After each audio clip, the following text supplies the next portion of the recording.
seu Matias era casado em regime de comunhão universal de bens com a Sofia. Seu Matias tinha 5 apartamentos de 1 milhão cada, que recebeu de herança do pai, e 5 bens comuns de 1 milhão cada, que comprou depois de casado com a dona Sofia. Deixou 2 filhos aí, o Fernando e a Anitta.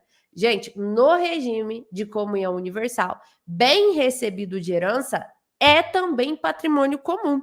Então, aqui nesse caso, vocês viram lá, ó, 5 casas comuns, 5 apartamentos comuns. Porque mesmo ele tendo recebido de herança do pai, configura patrimônio comum. Agora eu quero fazer um adendo, porque se esse bem tivesse sido recebido de herança com cláusula de incomunicabilidade, fica a dica aí para você, porque você pode utilizar isso no planejamento sucessório, a gente pode opor essa cláusula na doação e também no testamento.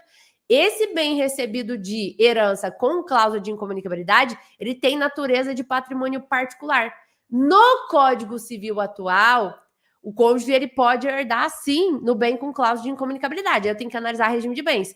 Na sistemática do novo Código Civil, o cônjuge não vai herdar mais em bem gravado com cláusula de incomunicabilidade. Então, é mais uma mudança, só fazendo um adendo, tá? Porque esse exemplo não tem cláusula de incomunicabilidade, mas eu já estou te avisando, porque também é uma mudança que vai ocorrer. Impactos da cláusula de incomunicabilidade no novo Código Civil. No Código Civil atual, o cônjuge pode ser herdeiro, sim. Muita gente confunde direito de família com direito sucessório. Acha, no divórcio, bem gravado com cláusula de incomunicabilidade, não vai ter direito aqui no inventário. No divórcio, realmente não tem, mas no inventário pode ter. Tem que analisar regime de bens.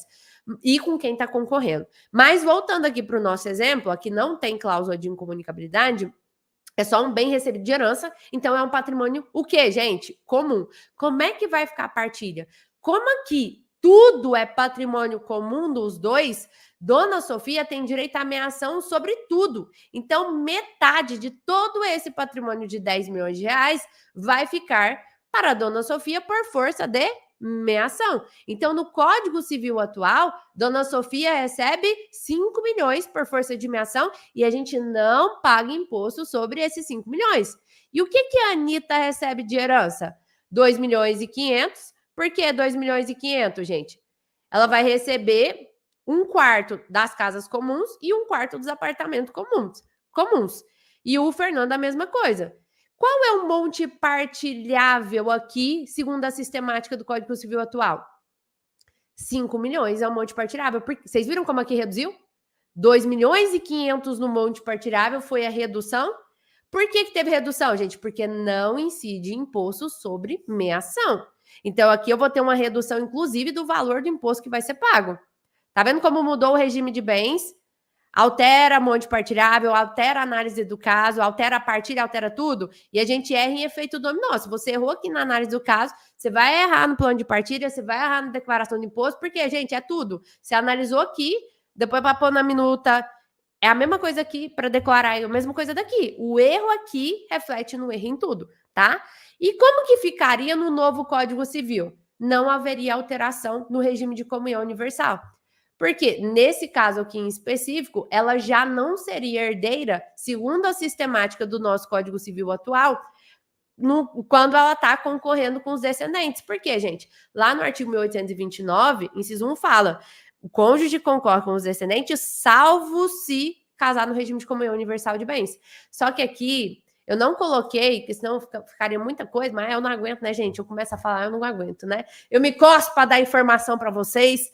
Se, por exemplo, a gente estivesse falando de cônjuge concorrendo com ascendentes do falecido, então seria um exemplo que o falecido não deixou filhos, nenhum filho, mas deixou um ascendente, segundo a sistemática do nosso Código Civil atual, a Dona Sofia ia ter direito de meação dos 5 milhões e nos outros 5 milhões do seu Matias, ela ia concorrer com os ascendentes. Ele ia ter direito a 16,66%.